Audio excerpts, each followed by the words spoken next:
Hola, ¿qué tal? Bienvenidos a un nuevo episodio de Derecho a la Última Palabra. Hoy hablaremos del Tribunal del Jurado. Al hablar de juicios con jurado, a los que son ajenos al mundo del derecho les viene a la cabeza las típicas imágenes de películas americanas en las que se celebran juicios de este tipo. Pero, ¿en España es tan habitual el juicio por Tribunal del Jurado? ¿Qué delitos se enjuician por el Tribunal del Jurado? ¿Supone el Tribunal del Jurado un riesgo a la presunción de inocencia? ¿Cómo se elige el Tribunal del Jurado y quiénes son los miembros que participan en este tipo de juicios? Pues todas estas preguntas y otras más vamos a tratar de resolverlas en este episodio. Hoy tenemos, como siempre, a Lucía Matarredona. ¿Qué tal, Lucía?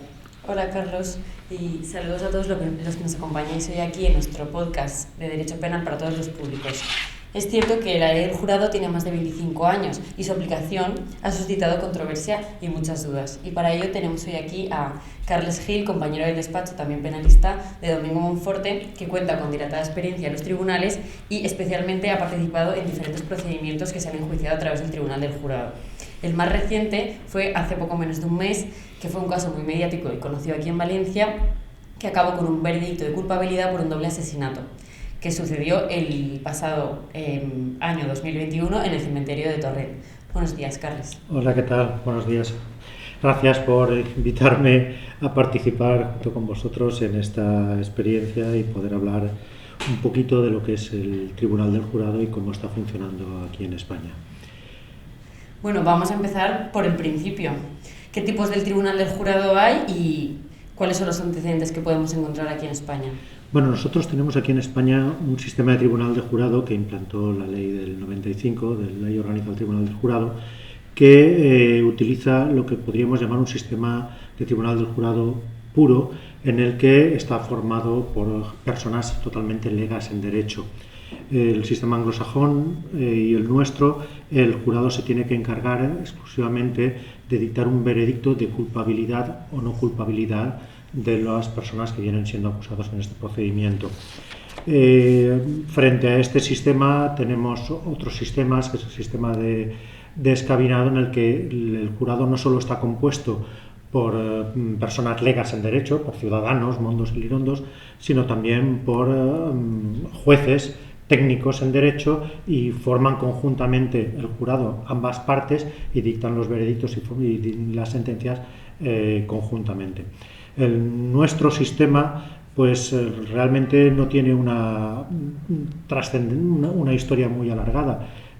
Parte de la Constitución del 78, donde se implanta la posibilidad en el artículo 125 de que los ciudadanos participen en la administración de justicia a través del jurado, pero los antecedentes históricos pues se remontan, los más antiguos, al Estatuto de Bayona, con la invasión de los franceses, y pues traer lo que ya en Francia se implantó tras la Revolución Francesa aquí en España.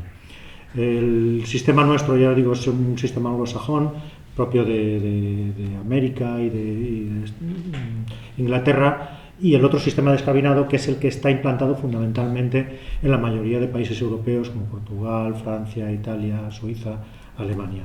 O sea que realmente tenemos un sistema un poco sui generis para estar en Europa y con pocos antecedentes históricos aquí. Y no todos los delitos se enjuician por el Tribunal del Jurado, sino que son unos muy concretos. Sí, aquí nuestro sistema establece una lista de delitos para poderse enjuiciar por el funcionamiento del Tribunal del Jurado. Realmente, en el artículo 1 de la ley del Tribunal del Jurado se establece que son los delitos contra las personas, los cometidos por funcionarios públicos en el ejercicio de sus cargos, delitos contra el honor y delitos contra la libertad y la seguridad. Fundamentalmente, después se desglosan en el punto 2 del mismo artículo, y lo que vienen a ser los delitos clásicos son los delitos de homicidio, de asesinato, los delitos de cohecho y malversación cometidos obviamente por funcionarios públicos, los delitos de omisión de socorro, omisión de deber de socorro, los delitos de allanamiento de morada, en fin, esos son los más clásicos y típicos del procedimiento del Tribunal del Jurado. Claro, en el enjuiciamiento de estos delitos puede resultar muy controvertido, sobre todo teniendo en cuenta que quienes, como has explicado antes, están enjuiciando y valorando la prueba no son técnicos en derecho, sino que desconocen en principio cualquier materia de derecho y los criterios para valorar la prueba. ¿qué personas pueden formar parte del jurado y las partes, es decir, acusación y defensa, tienen alguna posibilidad para recusar a quienes han sido elegidos como miembros del jurado? Y en ese caso, si es así, ¿cómo se hace? ¿Cómo se recusa? Bueno, pues mira, lo primero es que para ser miembro del jurado simplemente hay que ser español, mayor de edad, estar en el pleno ejercicio de los derechos políticos, ser residente de la provincia donde se ha cometido el delito, y con esos requisitos, saber leer y escribir, y con esos requisitos ya puede ser miembro del jurado. Y la otra parte de la pregunta era... Sí, una vez elegidos... Vale, si las partes pueden intervenir en la designación y cómo funciona la exclusión o no. Bueno, las partes intervienen porque primero se hace un sorteo que se hace en las oficinas del censo electoral, con la participación también de miembros de la oficina del Tribunal del Jurado, que se hace un sorteo bianual en el que se eligen a un montón de personas, aproximadamente a un número de 50 personas por cada uno de los juicios que se calculen que se van a enjuiciar con el Tribunal del Jurado, y esas personas ya están en la lista de posibles jurados, y luego para cada juicio que se vaya a hacer se hace una selección de esos aproximadamente unos 30 y tantos, 50, para cada juicio con jurado.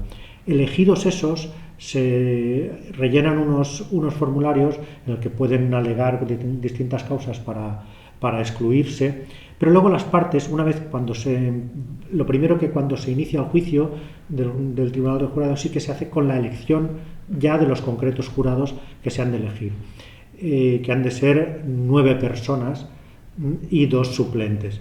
Y ahí sí que las partes pueden hacerles preguntas a esos miembros inicialmente seleccionados para ver si se adecúan o no, si consideran que son hábiles o no.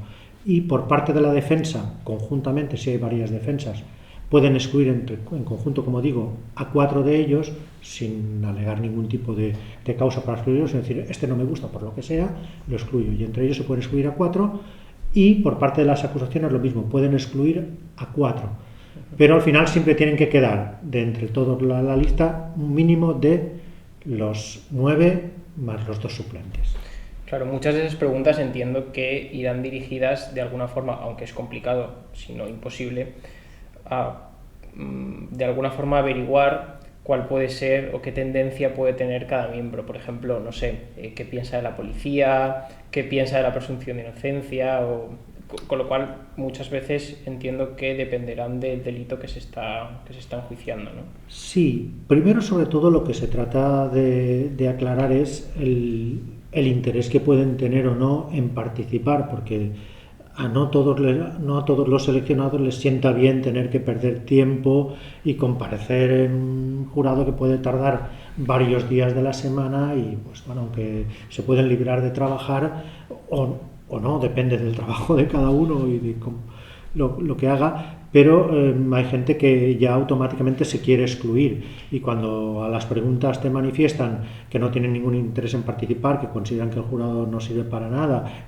realmente hay veces que hay que quitarlos, porque sabes que no van a tener una participación activa y no se van a implicar, y pueden ser perjudicial tenerlos como jurados antes que no. Pero sí que, como comentabas, pues qué piensan de la policía, qué piensan de la prisión permanente revisable, qué piensan de la presunción de inocencia, es decir, preguntas para valorar mínimamente pues qué posición pueden tener ante el caso que se puede presentar para enjuiciamiento.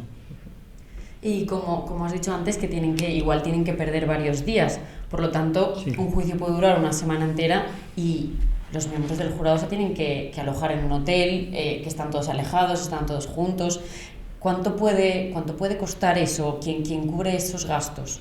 Bueno, los gastos los cubre, en este caso, aquí en Valencia, la Consellería de Justicia, porque es una competencia cedida y, por lo tanto, los gastos van a cargo de la Consellería. Pero de la Administración de Justicia, podemos decir en general. El coste por juicio puede rondar alrededor de los 6.000 euros. Los jurados tienen que cobrar por cada sesión aproximadamente unos 70 y tantos euros, creo que son lo que se les paga a cada jurado por día. Se van a dormir a su casa si hay varias sesiones de día, es decir, no están encerrados en absoluto. Únicamente se tienen que encerrar el último día, cuando ya se les da el veredicto y se les encierra para que decidan y dicten el veredicto. Hasta que no lo dicten, si tardan varios días en dictarlo, esos tiempos sí que tienen que estar en un hotel, hay que cubrir el hotel. Normalmente, casi siempre, como mínimo una noche de hotel para todo el jurado, siempre hay que contar que se va a utilizar.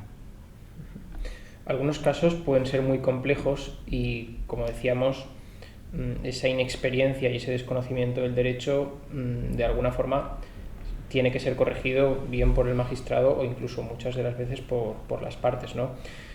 ¿Cómo se puede corregir esto? Y luego también supongo que es distinto hacer un juicio, digamos, normal que un juicio ante el tribunal del jurado, porque el destinatario del mensaje no es el juez, a quien se presume un conocimiento del derecho y de esas reglas de valoración de la prueba, y no a un tribunal del jurado. Por eso yo creo que es un clásico muchas veces en ese speech inicial de la parte del juicio, pues que la defensa hable de la presunción de inocencia, de la duda razonable y que de alguna forma oriente al jurado, ¿no?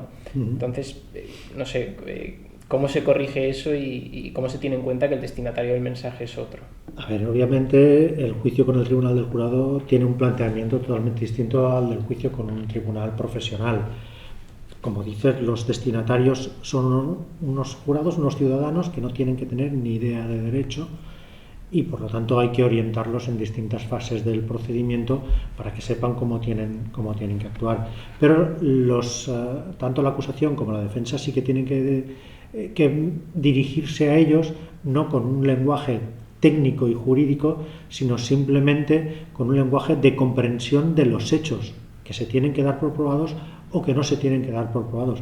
Pero no olvidemos que realmente estamos en un sistema de jurado en el que son personas legas, pero que también que lo único que tienen que pronunciarse luego en su veredicto es sobre la culpabilidad o no culpabilidad, en dar por probados determinados hechos o no darlos por probados. No tienen que analizar en absoluto, en principio, es decir, o formalmente, cuestiones jurídicas. Ellos no saben de derecho y no tienen que analizarlas.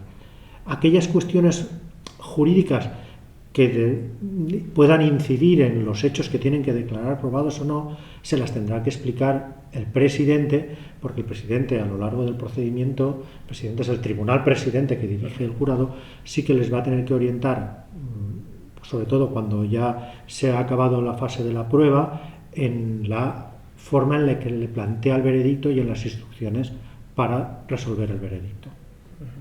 O sea, es el juez el que le instruye al jurado cómo hacer y cómo plantear el veredicto, pero las partes tienen alguna posibilidad de participar en el objeto del veredicto y después, cuando ya el tribunal del jurado se vaya a deliberar, ¿el juez está vinculado por su decisión?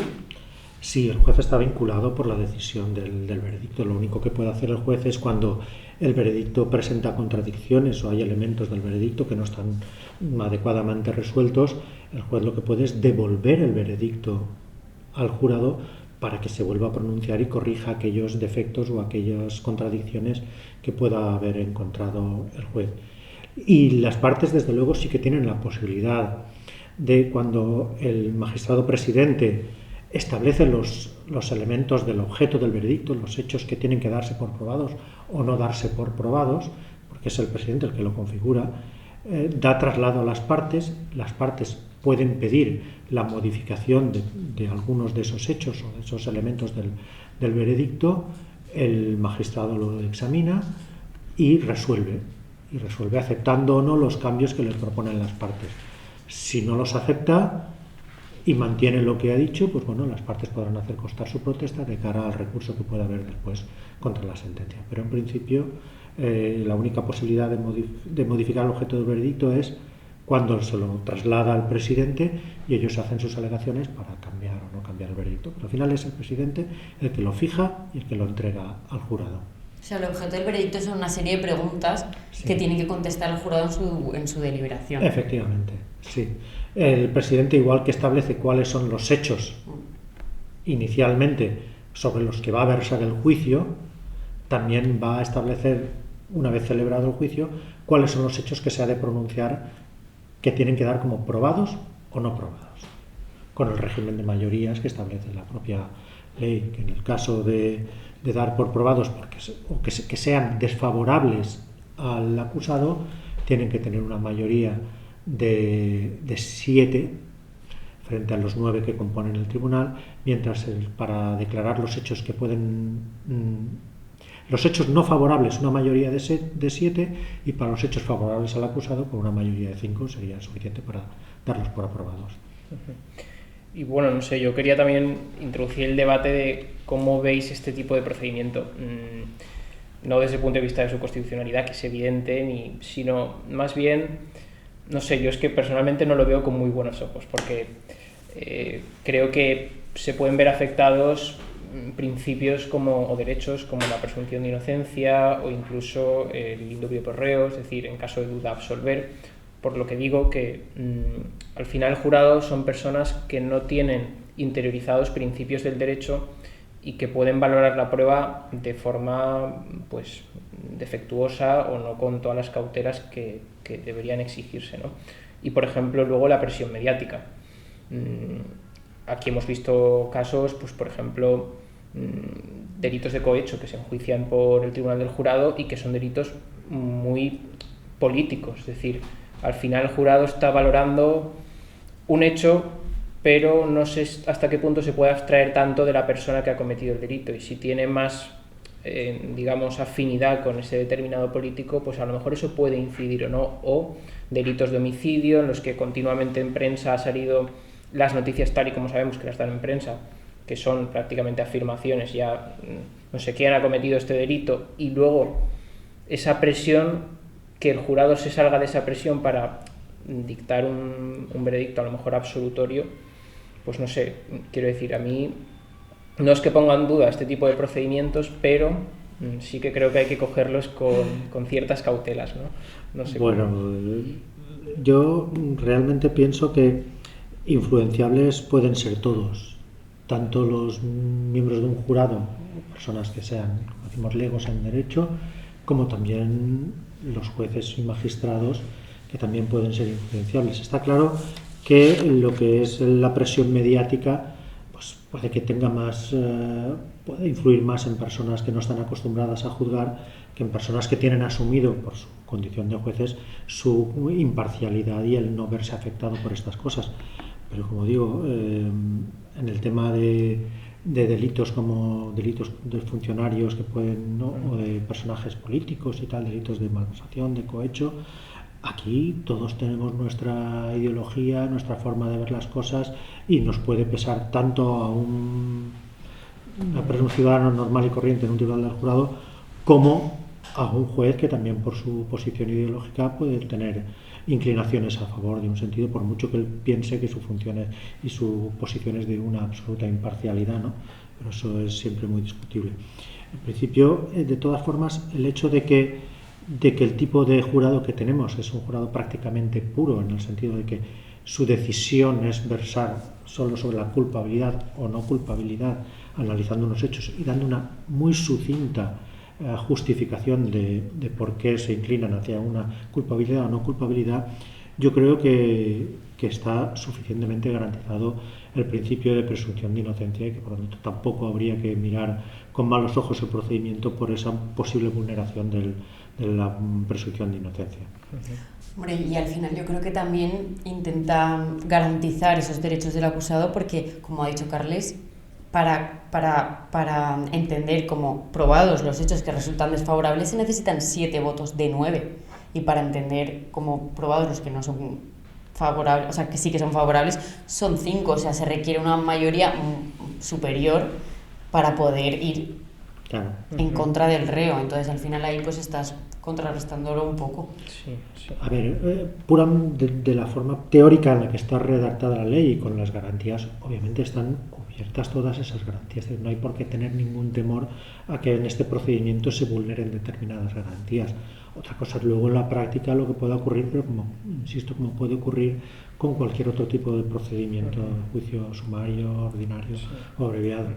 Yo el mayor riesgo donde lo veo realmente es en la valoración de la prueba, porque es algo que es lo más importante en un juicio, tan importante que luego el recurso de apelación es difícil entrar a la valoración de la prueba y ya en casación es prácticamente imposible, y más con todas las restricciones, ¿no?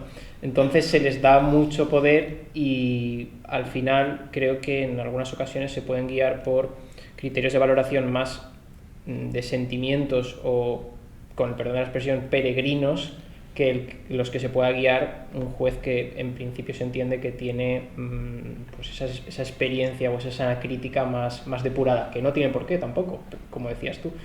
Pero bueno, creo que el riesgo, entre comillas, podría estar... Pero ahí estará la labor de las partes y sobre todo de la defensa o de la acusación, en su caso, de plantear al jurado debidamente y con los informes bien elaborados, para que tengan en cuenta solo aquellas pruebas y aquellos hechos que tienen que ser determinantes para la resolución.